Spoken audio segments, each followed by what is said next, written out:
E aí, pessoal, aqui é o Elias. Estamos aqui hoje para falar de filosofia, né? Dar continuidade ao que a gente já começou na semana passada, discutindo sobre a fenomenologia. Então, na semana passada a gente fez uma introdução, né? Discutimos o que é a fenomenologia, o que eram os fenômenos. E então, assim, é fundamental, tá? Que vocês tenham assistido a primeira aula lá sobre a fenomenologia, para a gente poder dar continuidade aqui, pessoal, porque se vocês não assistirem, né, aí alguns conceitos podem ficar vagos, e como é um tema complexo, é preciso que a gente vá seguindo esse passo a passo, justamente para ver se a gente consegue, né, compreender da forma mais completa possível. E aí, também, né, recomendo que façam a leitura do livro, leitura com calma, tá, com atenção, justamente para refletir sobre o que está sendo dito ali, o que está escrito, para não só ler de qualquer forma e passar tudo batido. Tá? A fenomenologia é um tema da filosofia que requer bastante esforço intelectual para a gente poder compreender. Então hoje a gente vai falar, né, especificamente do Edmund Husserl, né, que é considerado aí o pai da fenomenologia contemporânea. E aí a gente vai seguindo, né? Vamos falar depois do Sartre, né? Do existencialismo, do Maurice Merleau-Ponty, e por aí a gente vai discutindo, tá certo? Então vamos lá para a gente não perder tempo. Então, a fenomenologia, né, justamente essa área da filosofia que vai estudar, né, justamente essa relação aí dos fenômenos, né, e da nossa consciência. E é por isso que a gente vai partir aqui do pensamento de Husserl, que é quem vai elaborar aí, de certa forma, as bases dessa fenomenologia moderna, para vamos dizer assim, o desenvolvimento que leva ao desenvolvimento posteriormente do existencialismo. Então, Husserl e a consciência, né? A consciência e as essências. Então, Edmund Husserl, ele nasceu lá em 1859, ainda no século XIX, lá na Morávia, né? Que hoje é a atual República Tcheca, e ele morre, então, já no século XX, né? Ele, pessoal, ele foi, né, considerado aí, de certa forma, o criador, o pai da fenomenologia contemporânea. Por que eu falo isso? Porque a fenomenologia, porque assim, a fenomenologia como nós conhecemos, ela surge com Husserl, né? Mas o termo fenômeno, né, esses termos que ele passa a usar na sua filosofia, eles já haviam sido usados anteriormente pelo Immanuel Kant, pelo Hegel, né, que são alguns dos que também pensaram essa relação de certa forma, né? Mas aí a fenomenologia contemporânea, né, que cria as bases do existencialismo, ela se fundamenta no pensamento do Husserl. Como eu falei, ele foi importante, né, porque a sua filosofia influenciou uma série de outros filósofos, como o Heidegger, como o Merleau-Ponty, como o Sartre, né, que dão bases aí também, que criou as bases do existencialismo, né, pensado também por esses filósofos.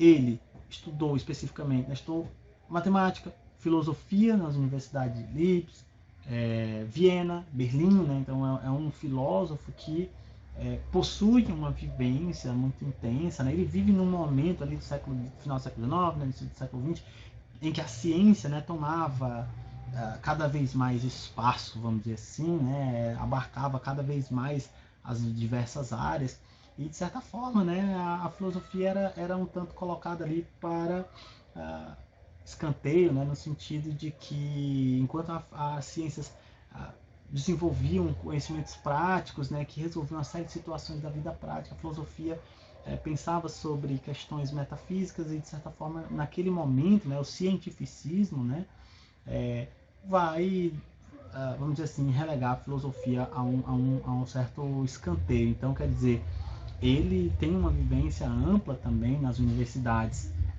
pela Europa, e isso foi fundamental, né, para o desenvolvimento da sua filosofia. As principais obras, né, do Husserl são a filosofia como ciência rigorosa, né, justamente essa relação que ele faz aí entre a filosofia e a ciência,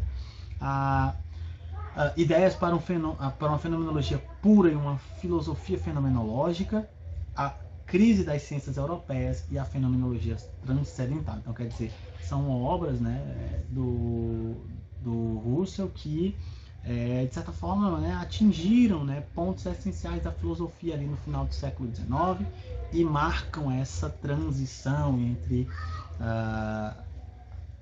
o que se tinha, o que se entendia, né, por fenômenos, e aí o que passa a ser produzido a partir daquele momento. Então aqui a gente tem uma imagem do Russell, né, para quem não conhece o Russell, e ele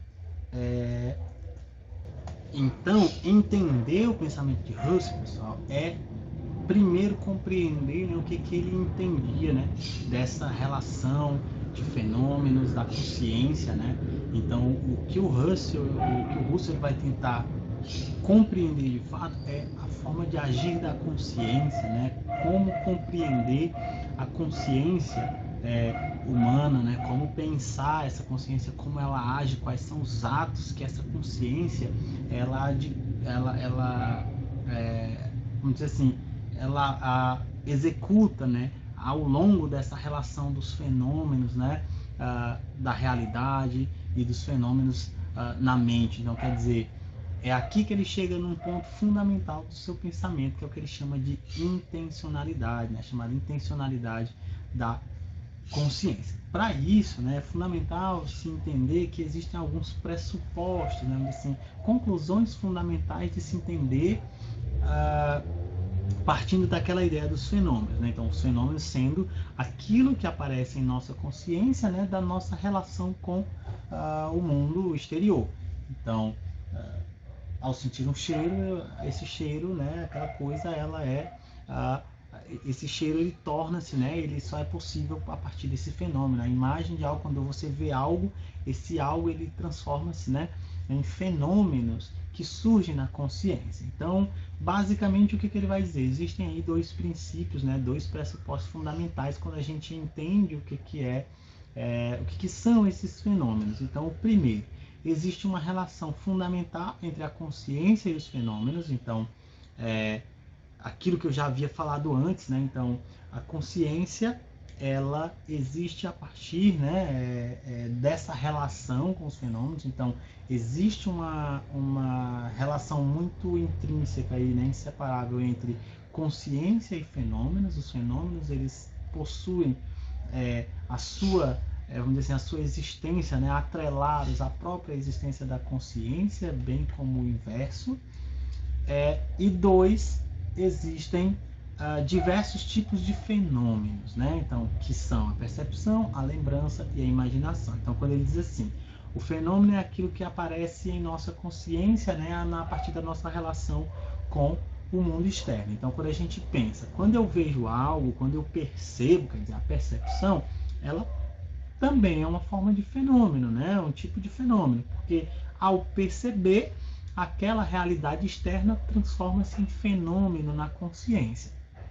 Então aqui é um tipo, né, de fenômeno, né? A percepção ela é um tipo de fenômeno. Quando eu me lembro, né, ou seja, quando eu lembro de um determinado momento, do sabor de algo, de uma determinada imagem, também essa lembrança ela vem como fenômeno. A minha consciência ela vai se ater, ela vai se direcionar para aquele fenômeno. Então, sei lá, eu estou ouvindo uma música, a minha consciência se volta para esse fenômeno. Então, ali é o fenômeno da percepção. Quando a gente lembra de um determinado momento, um momento entre amigos, um momento com uma pessoa querida, essa lembrança também vem à consciência na forma de fenômeno, né?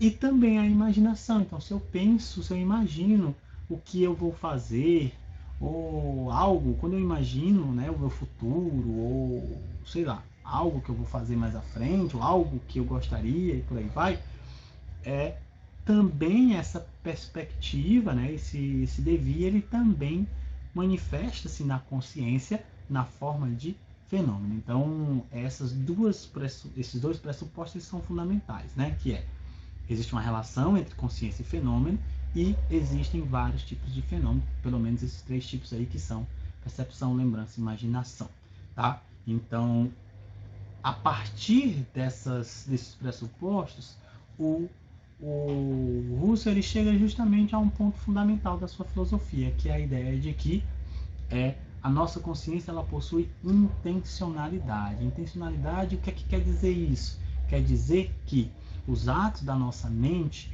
eles sempre se referem, ou eles sempre se dirigem a algo, ou a algum objeto mental. Eu já comentei isso antes, é aquilo que o Russell coloca, né?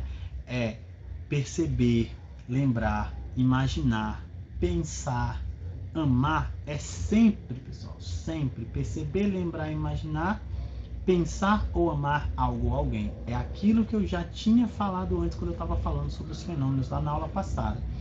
A consciência é sempre a consciência de algo, né? Não existe a consciência por si só, né? Per si, como eu havia dito.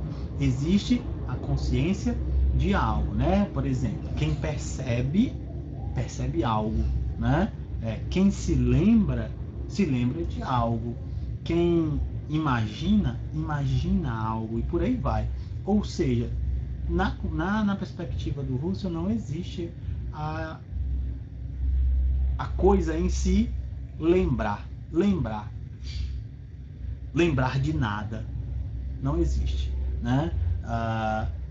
Amar nada, isso não existe, pois a nossa consciência ela está ligada a essa intencionalidade, justamente esse algo, né? Ou seja, é o que ele chama de visada intencional, ou seja, a nossa consciência, né, ela age justamente na direção de algum objeto, né, ou ainda de algum produto, né, algum desses fenômenos, né? Então quer dizer, todos os atos da nossa consciência, todos, estariam dirigidos a um objeto, né? Objeto no sentido de objeto mental, tá? Que pode ser uma imagem, um pensamento, uma recordação, enfim, e por aí vai. Ou seja, a nossa consciência, ela possui intenção na medida em que ela se efetiva ao estar ligada a esse algo. Então é aquilo que eu já tinha dito, né? A consciência é a consciência de, né? A consciência de algo. Ela não pode, né? Ela não existe por si só, né? Ela sempre está ligada a esse fenômeno. Por isso lá aquilo que ele coloca antes, né? Existe uma relação fundamental entre consciência e fenômeno, de forma que as duas coisas não podem ser, né, desvinculadas, ou seja, não podem colocar-se de forma independente, né? Então, quer dizer, é justamente essa grande contribuição do Russell, né, quando ele coloca justamente isso, e a busca da fenomenologia do Russell é justamente essa: entender quais seriam aí as condições essenciais para que as atividades da consciência aconteçam, né? Quer dizer, a intenção dessa fenomenologia, a intenção desse processo, de toda essa análise, é entender quais seriam, né, as condições essenciais para que essa consciência, né, para que essas atividades intencionais da consciência elas possam ocorrer, né? Pode parecer confuso, né, mas se buscar, né, entender, por isso que é a base do existencialismo, né, justamente essa relação, né, a coisa, existência propriamente dita, e o fenômeno, né, até que ponto essas coisas aí elas estão interligadas e como esse processo ele ocorre, né? Então, por isso o Russell é muito importante para a filosofia contemporânea. Então, pessoal, de novo, é muito importante que vocês façam a leitura, né, parte a parte. Se for preciso, voltar ao vídeo anterior para fazer aquela revisada, né, sobre o que são os fenômenos, qual é a fenomenologia, eu aconselho, leiam com bastante calma, e as dúvidas não deixem para depois. Manda para mim lá no Google Class para que eu possa responder, tá bom? Então, pessoal, muito obrigado por assistir e até a próxima.